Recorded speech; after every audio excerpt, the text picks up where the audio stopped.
Poucos nomes na história da humanidade carregam um peso tão esmagador e universal quanto o de Judas Iscariotes.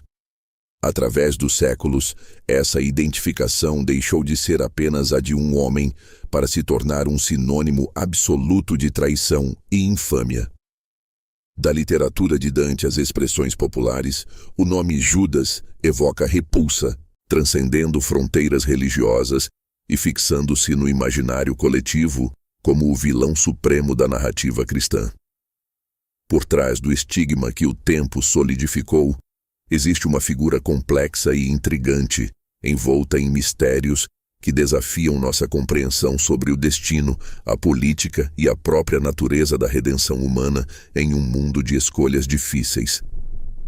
Ao olharmos sua trajetória, entramos no centro de um dos maiores paradoxos teológicos de todos os tempos.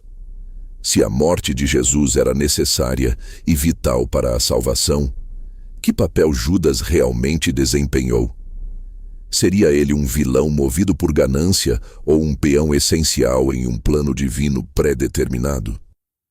Sem a traição, o sacrifício da cruz teria ocorrido conforme as profecias fundamentais da história sagrada. Essa tensão entre a soberania de um plano superior e a responsabilidade individual faz de Judas uma das figuras mais discutidas da história, servindo como ponto de inflexão para toda a teologia da cruz, do perdão e do sofrimento humano. Antes do beijo fatídico no Jardim das Oliveiras, Judas era um dos 12 discípulos escolhidos, alguém que caminhou ao lado de Jesus, ouviu seus ensinamentos e testemunhou milagres que desafiavam a lógica. Ele desfrutava de confiança dentro do grupo, servindo como o tesoureiro oficial dos apóstolos, um cargo de extrema responsabilidade. Judas era o responsável por gerir os recursos financeiros que sustentavam o ministério itinerante e sagrado do Messias. Essa posição sugere um homem com habilidades práticas, alguém em quem os outros depositavam sua segurança material cotidiana. Não era a imagem de um traidor óbvio, mas a de um colaborador respeitado por todos os seus pares apóstolos. Para entender suas motivações, precisamos mergulhar na Judéia do primeiro século, sob domínio do Império Romano.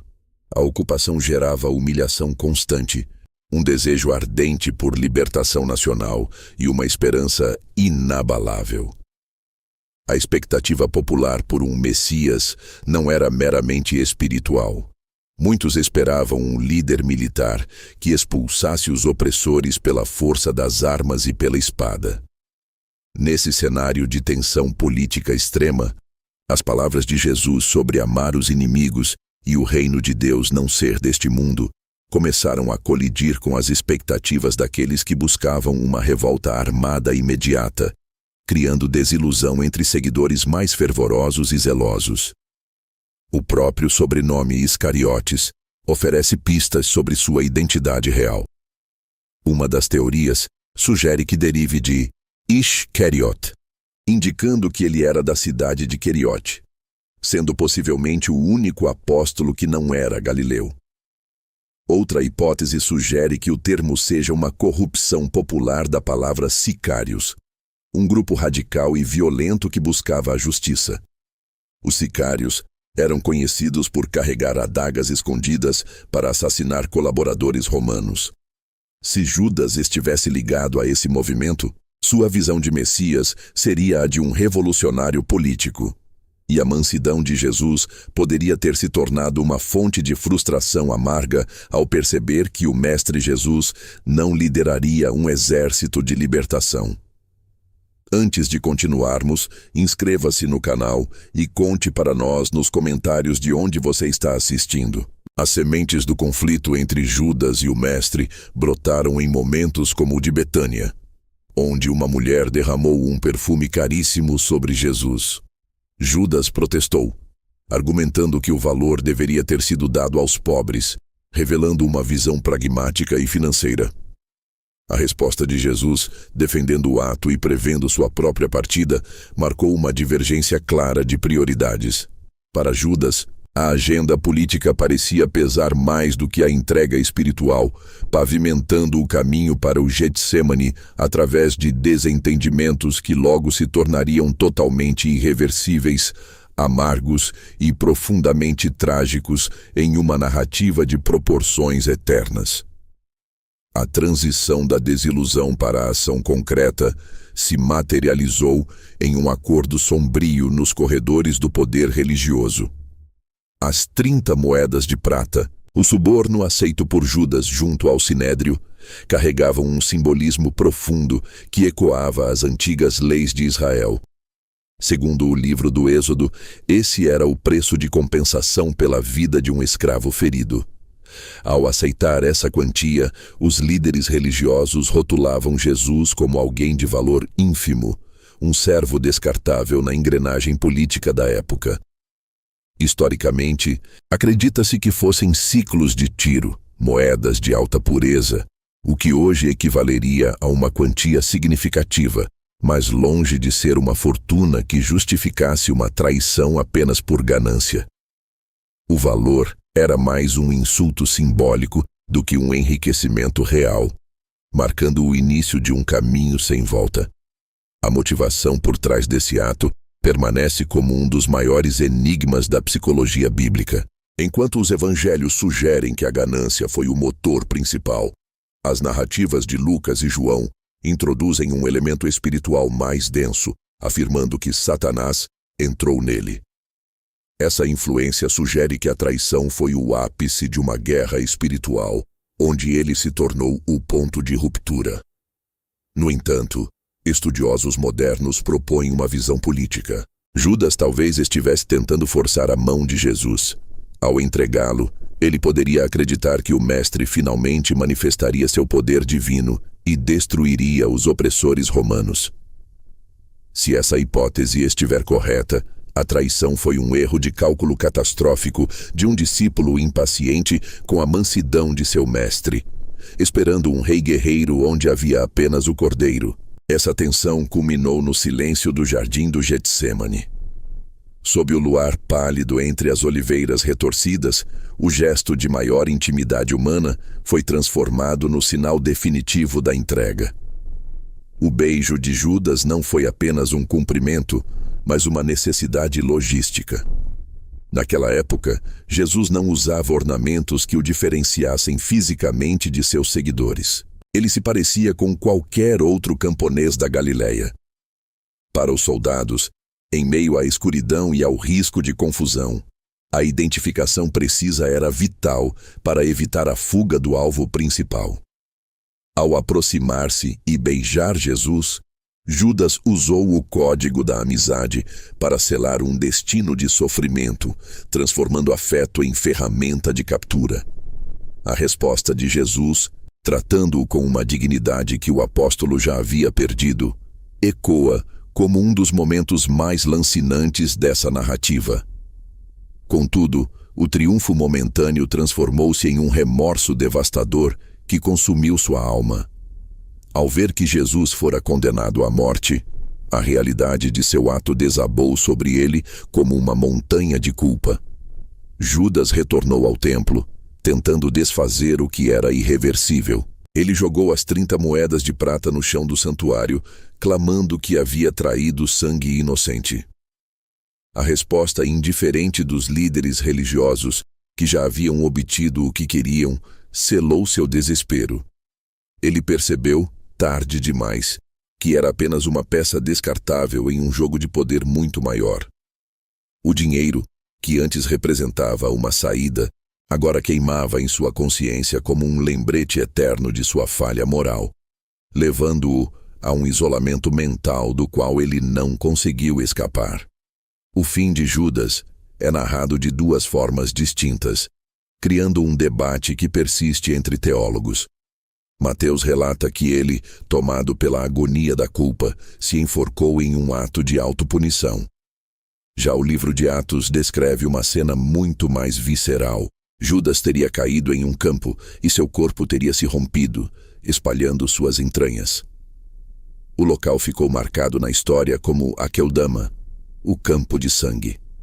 A tradição tentou reconciliar esses relatos, sugerindo que a corda teria se rompido após algum tempo, resultando na queda fatal descrita por Lucas. Independentemente do detalhe físico da morte, a mensagem central permanece a mesma: o isolamento total de um homem que se viu sem saída diante do peso de suas escolhas, tornando-se o símbolo máximo da desolação espiritual. Nesse ponto, surge a comparação teológica com a figura de Pedro.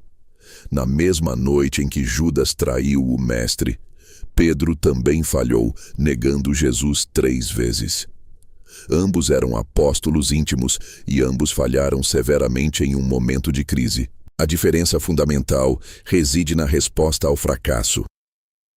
Enquanto Pedro chorou amargamente e buscou a restauração, permitindo-se ser alcançado pela misericórdia, Judas mergulhou no abismo do auto-julgamento. O livre-arbítrio de Judas o levou ao Getsêmani, mas sua recusa em acreditar na possibilidade do perdão o levou ao fim trágico. Essa distinção levanta a questão mais profunda. Haveria lugar para o arrependimento de Judas se ele tivesse esperado pelo amanhecer da ressurreição. A história de Judas não é apenas sobre um erro, mas sobre a tragédia de um homem que não conseguiu enxergar luz além da sua própria escuridão. A narrativa que cerca o homem mais difamado da história ganhou contornos de um verdadeiro suspense arqueológico quando, na década de 1970, uma descoberta nas areias áridas do Egito abalou as fundações da compreensão tradicional cristã. O chamado Evangelho de Judas, um manuscrito em papiro datado do século II, emergiu do deserto para oferecer uma perspectiva radicalmente inversa àquela contada pelos textos canônicos. Segundo esse documento gnóstico, Judas Iscariotes não era o vilão ganancioso ou o traidor possuído por forças malignas, mas sim o único entre os 12 apóstolos que verdadeiramente compreendia a natureza divina e a missão esotérica de seu mestre. Nesse texto, Jesus é retratado confidenciando segredos profundos a Judas, elevando-o a um status de confidente supremo, muito acima dos outros discípulos que eram vistos como limitados por sua visão materialista e religiosa convencional. Nessa interpretação alternativa, o ato de entregar Jesus às autoridades deixa de ser uma quebra de confiança para se tornar o cumprimento de uma ordem direta e difícil.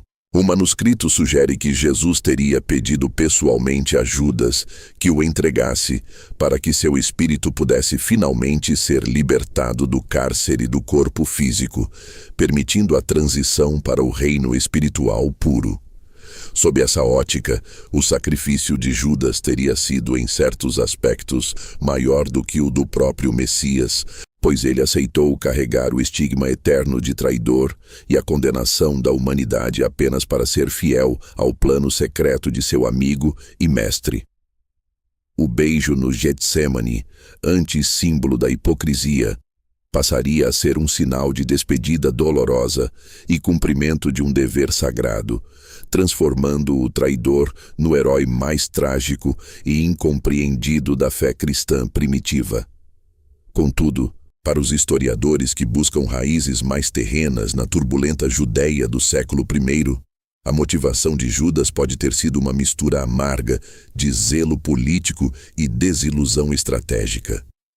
Se ele estivesse de fato ligado aos sicários, sua visão de Messias estava intrinsecamente ligada à libertação militar contra o Império Romano. Ao perceber que Jesus pregava um reino que não era deste mundo e recusava o uso da espada, Judas pode ter tentado forçar uma intervenção divina.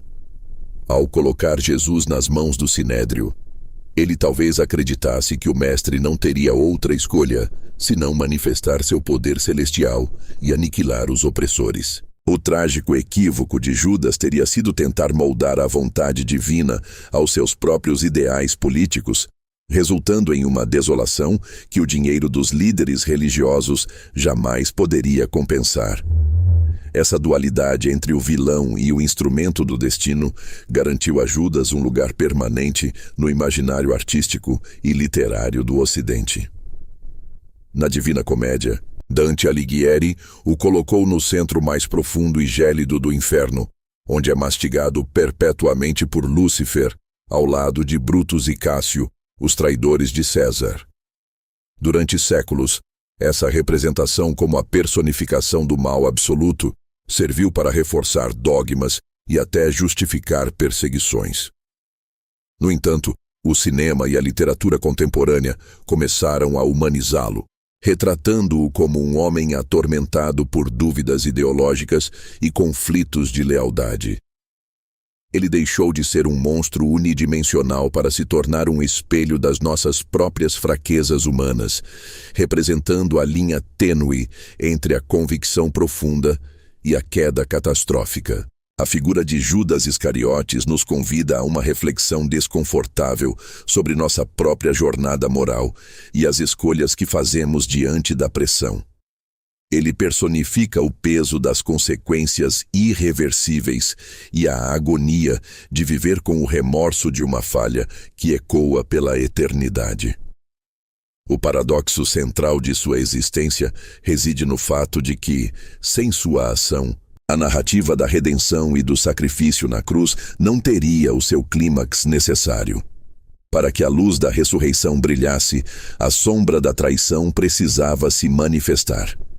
Judas foi o antagonista indispensável em um drama cósmico onde a linha entre o livre-arbítrio e a predestinação parece se apagar completamente, deixando-nos com mais perguntas do que respostas. Ao olharmos para o fim de sua trajetória, somos confrontados com a questão final sobre a natureza do perdão e o julgamento histórico. Judas foi um homem que não conseguiu perdoar a si mesmo, mergulhando no silêncio do campo de sangue, enquanto Pedro encontrou o caminho da restauração. A história de Judas não é apenas sobre 30 moedas de prata ou um beijo no jardim, mas sobre o mistério da alma humana que é capaz tanto da maior proximidade com o sagrado quanto da mais profunda desolação. E você, como enxerga esse personagem após essa jornada pelos séculos? Ele foi o vilão necessário ou um amigo que cumpriu um fardo pesado demais? Compartilhe sua opinião nos comentários e inscreva-se para continuarmos explorando os grandes mistérios que moldaram o nosso mundo.